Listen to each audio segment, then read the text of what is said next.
এখন এই সার্টিফিকেটগুলো একলে পুড়িয়ে ফেলবো, তাহলে আমি ছিঁড়ে ফেলবো।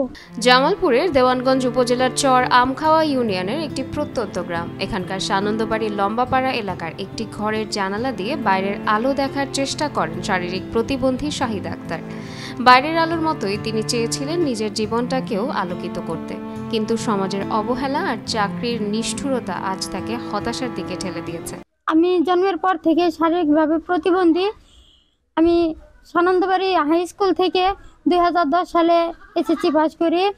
সানন্দবাড়ি ডিগ্রি কলেজ থেকে 2012 সালে ইন্টারমিডিয়েট পাস করি।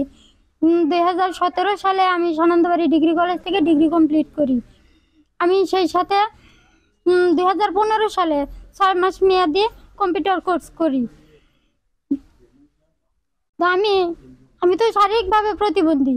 হ্যাঁ, আমি প্রতিবন্ধী হয়েও আমি এত কষ্ট করে জীবনের সাথে যুদ্ধ করে আমি এই সার্টিফিকেটগুলো অর্জন করছি, অথচ আমি এখন সমাজের পরিবারের বোঝা। সবাই আমায় ধিক্কা দেয় আমি প্রতিবন্ধী বলে, কিন্তু আমি আমার জীবন থেকে এটা সরানোর জন্য আমি এত কষ্ট করে পড়াশোনা করছি। এই পড়াশোনা এখন আমার জীবনের কাল হয়ে দাঁড়িয়েছে। আমি না পারছি ভিক্ষা করে খেতে, না পারছি কর্ম করে খেতে। তো আমি এখন এই সার্টিফিকেটগুলো একলে পুড়িয়ে ফেলবো, তাহলে আমি ছিঁড়ে ফেলবো। কারণ এই কাল আমার জীবনে রেখে লাভ কি? এর মূল্য সাধারণ একটা কাগজ, অথচ আমার জীবনে প্রতি ফোঁটা রক্তের বিনিময়ে কাগজগুলো অর্জিত হয়েছে। আমি যে কতদিন কমেন্ট রুমের মধ্যে বসে বসে কাঁদছি যে সবাই চলে গেল, মাগরিবের আজান হয়েছে, অথচ আমি বাড়ি আসতে পারি নাই। এত কষ্টের আমার পড়াশোনাগুলো, অথচ এখন সেই সার্টিফিকেটগুলো আমার পুরাতন হয়ে যাচ্ছে, গুনে খাচ্ছে। আমি এগুলোর মূল্যায়ন পাচ্ছি না। তো আমি আমার যোগ্যতা অনুযায়ী আমি প্রধান উপদেষ্টার কাছে আমি চাকরি চাই। আমি কি দেশের নাগরিক না? আমি কেন প্রতিবন্ধী হয়ে 4 দেওয়ালের মাঝে বন্দী থাকবো? হতদরিদ্র পরিবারের জন্ম শাহিদা আক্তারের। বাবা সফর আলী ও মা শামেলা বেগমের প্রথম সন্তান মানসিক প্রতিবন্ধী হওয়ার পর ফুটফুটে দ্বিতীয় সন্তান হিসেবে জন্ম নেন শাহিদা। কিন্তু জন্ম থেকেই শারীরিক প্রতিবন্ধকতা তার নিত্যসঙ্গী।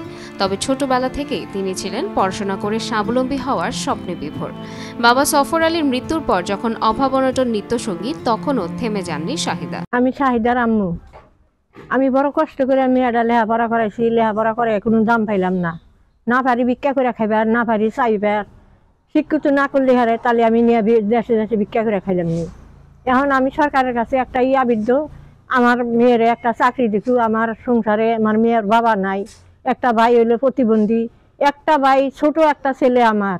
এই ছেলেটা আমার বোঝা হয়ে দাঁড়াইছে, আমার মাথার উপর ছায়া হয়ে দাঁড়াইছে। ওই ছেলে যদি আমার কামাই করে না খাওয়াইতো, মা বেটি শুদ্ধ রাস্তা ভিক্ষা করে খাইয়াও আমরা কুল পাইলাম নি না। শারীরিক প্রতিবন্ধকতা কখনো তার স্বপ্ন দেখার সাহসকে দমিয়ে রাখতে পারেনি। অত্যন্ত ভালো রেজাল্টের সাহায্যে সে মেট্রিক পাস করে কলেজে ভর্তি হয় এবং পরবর্তীতে ইন্টারমিডিয়েট এখানে সফলতার সাথে সে ইন্টারমিডিয়েট পাস করে এবং তার আচার আচরণে সবাই মুগ্ধ এবং শিক্ষকদের সাথে তার যে আচরণ আমরা কখনো তার ভুল তৈরি দেখতে পারি না এবং দেখার সাথে সাথেই দূর থেকে সে আমাদেরকে সালাম দিত এবং কথাবার্তা জিজ্ঞাসা করে স্যার কেমন আছেন। আমার 2 নং চর আমখাওয়া ইউনিয়নের শাহিদা আক্তার যে একজন প্রতিবন্ধী রয়েছে, তার কিন্তু বাবা নেই, তার কিন্তু মা রয়েছে এবং তার একজন বড় ভাই, সেও কিন্তু প্রতিবন্ধী।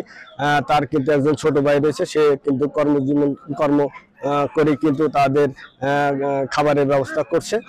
আর তার ধরতে গেলে যে লেখাপড়াটা, সে কিন্তু একজন ডিগ্রি পাস প্রতিবন্ধী হয়েও যে যুদ্ধ করে সে যে লেখাপড়া করেছে, ডিগ্রি পাস করেছে, এটা কিন্তু খুবই কষ্টের একটা ব্যাপার।